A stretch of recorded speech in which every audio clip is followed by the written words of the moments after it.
ビオラパート担当の2年遠藤千秋です。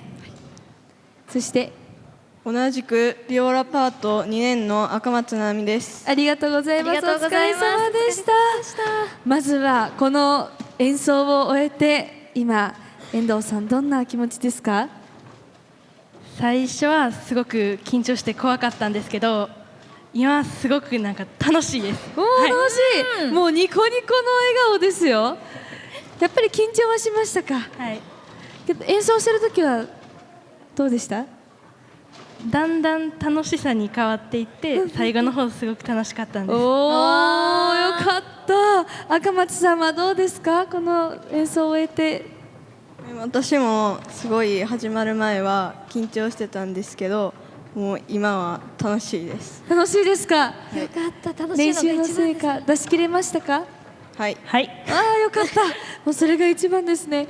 聞いたところによりますと、徳島県内で唯一の弦楽合奏の部活動なんですよね。はい。こうどんなところが部活動の魅力ですか、遠藤さん？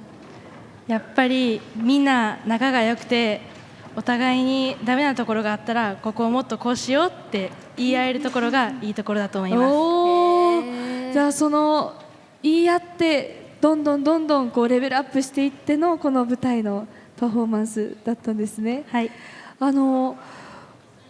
この曲今回ありましたけれども、こう練習する中でこう苦労したところだったり工夫したところって赤松さんどんなところでした？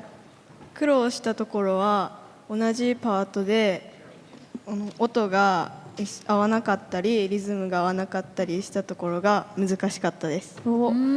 それこうどう乗り越えたんですか？